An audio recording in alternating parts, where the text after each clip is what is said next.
Hi, I'm here with Renee van der Avoird, Assistant Curator of Canadian Art at the AGO. I'm Devyani Saltzman, Director of Public Programming. And every Tuesday at 4, we have a series called Art in the Spotlight, where we choose work in the collection and talk about why our staff have been inspired to choose it. So Renee, welcome. Hello. Hello, thank you. You've chosen a recent series of a recent series. Could you tell us a little bit about this work and what made you choose it at this time? Absolutely. I'm going to share my slideshow now. Hopefully this works. How's that? Awesome. Okay. Yeah, so we just acquired this work, this series of work.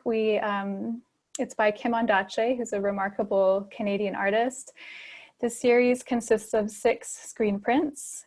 And I thought they would be great to talk about now because they are all interiors, and they are these very kind of mysterious and unpeopled interiors of a house that the artist lived in on Piccadilly Street in London, Ontario. And to me, it seems really timely to look at works that are about interiors, and I'll just scroll through. Oops. Yeah, give us a sense of, yeah, perfect. I mean, as we're all staying indoors, I thought these works seem to take on a new relevance now. So the house was kind of this old rambling house in London, and the artist had just moved in with her young family, and the house had been renovated, and I think she painted the walls herself, and she was kind of thinking about what does it mean to be in this house and setting up a life. And the prints are just really stark and austere, and they're quite beautiful. And to me, they have a documentary function, so they're recording at a certain time in a certain place, but they're more nuanced. They're almost dreamlike, poetic, enigmatic. Again, there are no people. And although they feel sort of personal, there's actually little information about who the inhabitants of this house might be. Yeah, devoid of people. It's interesting in terms of kind of this moment. And I love that you've started with the cuckoo clock, because I think our relationship to time has shifted so much since most people have been in self-isolation or in some form of isolation. Do you know anything specific? Well, firstly, could you tell us a little bit about Kim and her in context of kind of the Canadian scene in the 70s and currently? I think you have an image of her within your PowerPoint. I do, yes. There she is. She's quite a strong and striking woman, and she's, as I said, she's a remarkable Canadian artist. She is 91 now. She's born in 1928 in Toronto, and we actually have a really interesting, beautiful portrait of her as a young girl, portrait of Betty Jane Kimbark, which is her maiden name, that hopefully we can have on view in the near future. So she's from a prominent family in Toronto. She studied at the Ontario College of Art and then McGill, and then she did an MA in Canadian Literature at Queen's, and she was a lecturer. So she has this very accomplished and kind of versatile career. It was in the 1960s that she became a full-time artist, and she was always interested in investigating her own surroundings. And at this time in the late 60s, she moved to London, Ontario, where you may have heard of the regionalist art movement that was quite prominent at that time. Yeah, and when you talk about kind of London regionalism, I am learning with you, and I find it very interesting. Can you talk a little bit about how the London regionalism was developing in light of New York and Toronto? What was it in response to? Was it trying to carve out a body of work just outside of those major centers in the States and Canada? Can you give us some information on London regionalism? Sure, it's quite fascinating what happened in London.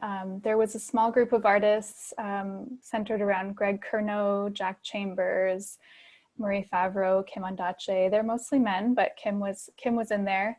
And they were all very like-minded. They're also writers and musicians who rejected the notion of the big city as kind of a necessary location for the subject of art making and for the location of art making. So instead of feeling pressured to move to a big city, they really took inspiration from their own lives and their own region. And what I found really interesting about this movement is their philosophy of finding beauty in the ordinary and in the everyday versus the spectacular. So it's a philosophy that really interests me as a curator, because it means that art can kind of spring up from anywhere and produce really sincere and honest images that are rooted in a very specific reality. Can you go back to some of the work? I'm just thinking of the furnace room image as we talk about the everyday, because this to me is such a kind of, this makes me think of kind of my Toronto childhood and furnace rooms and growing up in old houses. I don't think I've actually ever seen a work depicting a furnace room. I love that, especially as we're in this cold snap. But can you talk a little bit more about how you're feeling within your own four walls and why the work spoke to you in that sense of the austerity of the everyday? Absolutely. This is my favorite one. And I also grew up in an old house. And to me, the furnace room was a really creepy space. And I never had any reason to go down there. But here, Kim Ondaatje makes it sort of a playful space. It's kind of light, and it makes me think of like a jungle gym or something. There's like almost like a childlike element to it. But I think this work really speaks to her interest in abstraction and minimalism, with the clean lines, the sparse composition, the really kind of minimal visual depth. So I think on an aesthetic level, it's really stunning. And the other part of your question was, how am I coping in my four walls? Yes, in essence, kind of in these conversations, we've been talking about the works, but also about how the people who've chosen these works are dealing with isolation themselves. So I'm just curious about kind of your own time in the last 2 months. Yeah, so I've been grateful to be able to work from home, spending like 23 hours a day inside. And to me, the house is, my own house is taking on kind of a disorienting aspect. It's sort of like, you know, when you say a word so many times that it doesn't make sense anymore. It's a feeling like that, like it's just so intense. But I've been listening to the news a lot and feeling, you know, pretty down about, you know, the unemployment numbers and how this has been a really devastating time for many, including artists. But I do hope that they're finding maybe some sort of unexpected richness in isolation. And I think for me, that has been the lack of schedule. So, you know, creative workers like us, I think, can really thrive when we can have that flexibility to work on certain tasks when we want, and, you know, maybe stay up a bit later, sleep in a bit longer. Like that kind of freedom is maybe one of the positives that I see happening now. This time has afforded us. In terms of kind of artists and an artist's life, and obviously the challenges many artists are facing right now, Kim Ondaatje has a very strong history in terms of artist advocacy in Canada. Could you tell us a little bit more about her role in that? Yeah, absolutely. I love to talk about Kim Ondaatje as an activist. I don't want to call her Kim because I haven't met her yet. I was supposed to visit her this spring, which of course had to be canceled, but I hope to be able to visit her eventually, and then maybe I can call her just Kim. But she was, when she was in London, one of 3 artists who was on the executive of the Canadian Artists, I think it is Canadian Artists Representative, CAR, which eventually became CARFAC, which is an amazing organization on which we base our exhibition and professional artist fees. So she traveled around the country with the other 2 executives, who were Jack Chambers and Tony Urquhart, 2 other artists, in 1967. And they really fought for the artist's right to have an established fee for exhibitions. And in fact, Canada became the first country to pay exhibition fees to artists. Oh, interesting. I'm wondering, while we talk, if you could even just show another image, just so our audiences can kind of continue to mull the spaces. On that note, in terms of that history, we're talking about like the late 60s and early 70s in the Canadian scene. And obviously it wasn't only the visual arts scene, it was also the literary scene. If I'm not mistaken, Kim was married to Michael Ondaatje at the time, and Tony Urquhart, maybe a little later, was married to Jane Urquhart, the writer. Do you know anything about how the literary and visual art scenes were intersecting at that moment?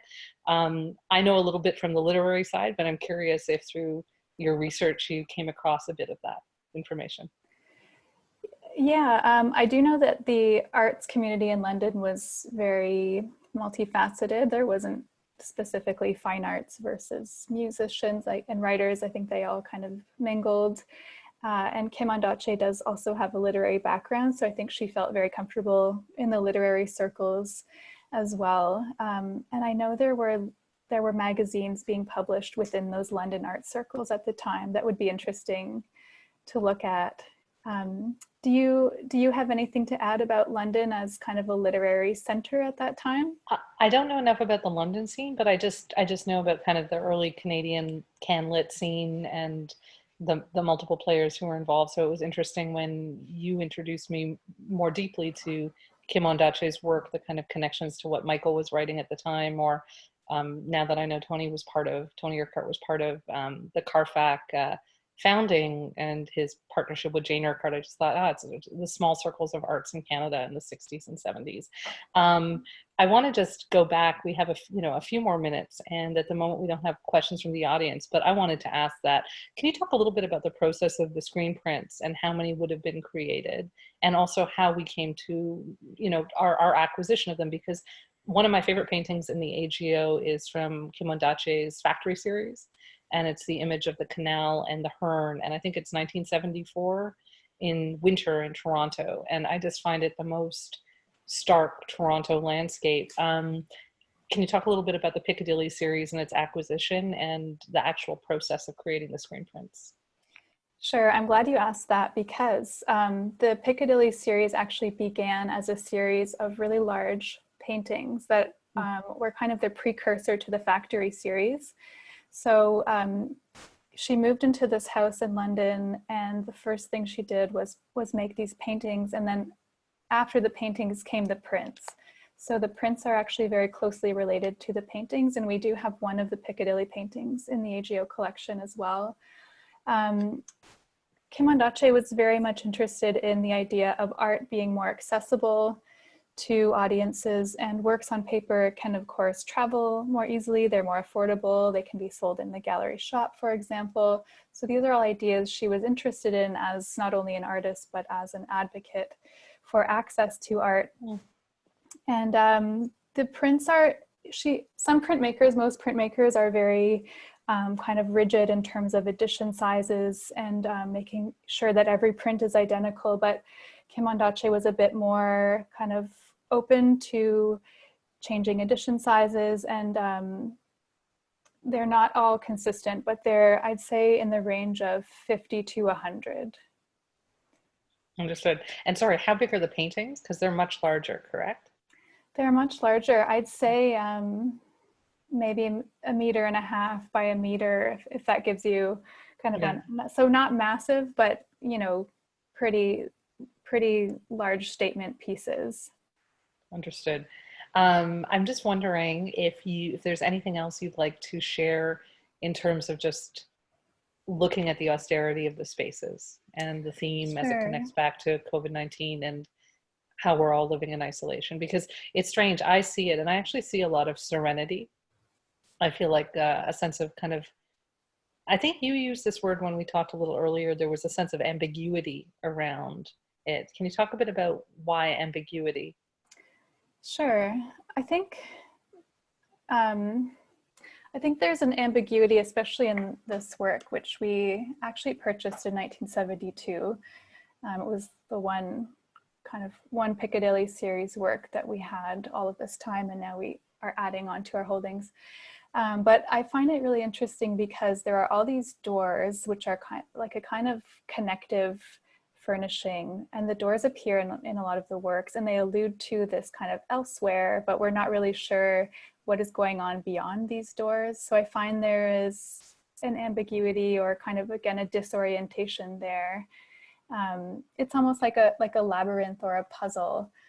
And I think there's also ambiguity if you think of them in terms of gender. Kim Ondaatje was one of the few female artists working professionally in the late 60s. By that time, no woman artists had a major show at a Canadian institution. Joyce Wieland would have one in 1971, so the year this was made.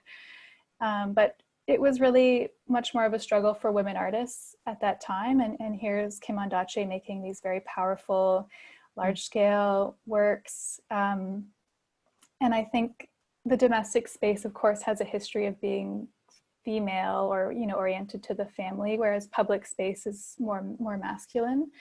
But to me, these works are not necessarily female, especially the furnace room. You know, it's not stereotypically a woman's space. So I think she's kind of like flattening that stereotype and showing us this almost what I read as like an uneasiness with that tradition of the interior of a home being a female space.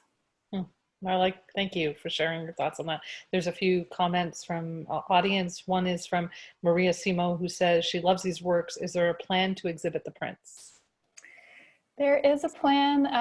Of course, with COVID, all of our exhibition schedules are in flux, but when we acquire new work, we always aim to exhibit it at some point in the near future. So keep an eye out for the series of prints being on view, and we will likely complement those with some of the paintings we have by Kim Ondaatje and of Kim Ondaatje. So it will be a nice tribute to her, and hopefully in the near future, but I can't say. Time, once again, with the cuckoo clock. There's a few more questions. One is, the images seem to have a theme of opening into other adjoining spaces, which you alluded to. What impact does this have psychologically for you, Renee? Oh, that is a good question. Again, it's like this anticipation or this willingness to know what is happening beyond these closed doors. It also gives the work kind of like an openness, like they're not definitive in what they're depicting. So you can place yourself on this empty stage and kind of, you know, psychologically wander through and use your own memories to create some sort of narrative that is suggested, but is very much up to the viewer to complete. But Devyani, I actually have a question for you, because you have this really beautiful minimal staircase behind you that's like this wonderful hard edge line emanating from you. And I mentioned that Kim Ondaatje had just moved into this house and was kind of grappling with what that means. And you told me that you have recently moved into this space that is appears to be so crisp and beautiful. So what is that like for you? It's no, thank you for the question. I mean, it's interesting. I feel like the background does remind me of these prints since I'm 10 days into a move, and having had to do a move in the midst of obviously a very strange time. I feel very fortunate to have shelter, yeah, I'm living in a minimalist space that I feel I'm discovering the way I'm discovering looking through portals into Kim Ondaatje's Piccadilly Street furnace room. I feel like I'm in an unknown space that I don't know, and it's not comfortable, and yet it's exciting. And I do feel the ambiguity you suggest you feel from the prints, which is an ambiguity about, is this home? What is home like in a time where we're inside almost 24 hours a day? Who are my neighbors? I don't know them. So there's a feeling of unknown floatingness for me in this minimalist space you're seeing behind you. And I really love this series because I can relate to it very much right now in terms of this floating unknownness. Although in this room, the bedroom image, I feel like there's a lot of comfort beyond that doorway. I feel like that bed with blue pillows and it looks like a print or curtains in the background is inviting. But austerity is another feeling. Obviously not austerity in terms of just a sense of spiritual austerity. I don't know if that makes sense. This is a layperson's reactions to the work, but I feel serenity and austerity at the same time. I have a quick question, and I know we have some time, but can you talk a little bit about Kim Ondaatje's trajectory after the Factory series and the Piccadilly Street series? Because I'm wondering if she continued large canvas works, or what the line is between documentary, because you alluded to documentation and documentary earlier in the conversation. Is that a Mhm. theme throughout her body of work? Yeah, as I mentioned, she was a really wonderfully versatile artist. And after the Factory series, she made a film, a documentary film about factories. And if I may draw a parallel to that Factory series of two-dimensional and film work to the work of Edward Bertinsky, Mm. in that she's documenting these kind of monstrous industrial structures in a very bleak and subtle way that is beautiful, but also, of course, points to the the damage of resource extraction in our country. So she has an interest in documentation, but also in environmentalism. She, in recent years, has been focusing her energy on conservationism in terms of land, and she lives currently outside of Kingston on a farm called Blue Roof, I think Blue Roof. And from what I understand, it's this really rich garden with dogs, and she had 6 children. So I think her life has always been this really lush and kind of overflowing experience, which is so opposite to these prints. So there are many facets to her and to her career, and she has a really rich trajectory after this series of prints that includes publishing books, again, documentary films, photography, many things. Was she explicit in her kind of environmental activism, or was it implicit within the work? Do you know, in terms of just your own research and readings? I hope to learn more about that. Perhaps when I meet her, we can chat further. But I think she's more on the explicit side, really trying to create a conservation area close to her home that we all can enjoy. Interesting. We have a question from Erin Stodola. I hope I pronounced that correctly. She says, thank you both. Was the London scene accepting of women? What would have been her experience in this realm? That's a good question. And I don't know very much about that. So I'd like to look into that more. But from what I can tell, they were accepting of women artists. It just wasn't as common for a woman to have, gone to art school and been pursuing art as a career at that time. But I've seen images of some of the artists working collaboratively in a studio. There are little children there, there are men and women. So it seems to have been a very kind of communal and respectful atmosphere. Hmm. Can I ask you, Renee, just as we're kind of about to close out, to go back to the image of the cuckoo clock? Mm-hmm. I'm wondering what exactly we're looking at. Are we looking at a painting of a painting? Yeah, there is something meta going on. Yes. So I think we're looking at, to me, it's a framed print of the cuckoo clock on the wall that inspired its making, which is this really wonderful stripy wallpaper. And our colleague Danny was just saying that it hurts his eyes to look at this. Maybe it's because it's on a screen and it's like really vibrating, but to me it's almost like an optical illusion.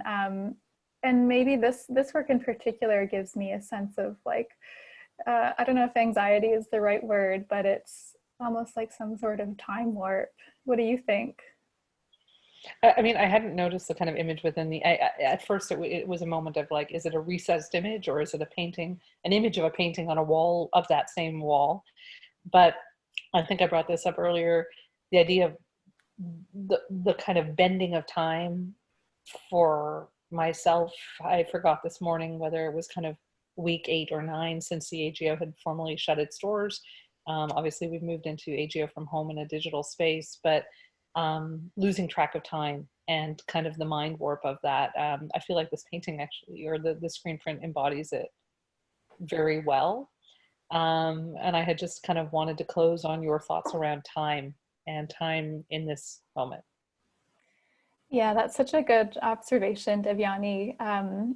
This work was always quite striking from the beginning, but now with what's going on, it just takes on a new relevance. And I look forward to exhibiting it and hearing feedback about how it affects people.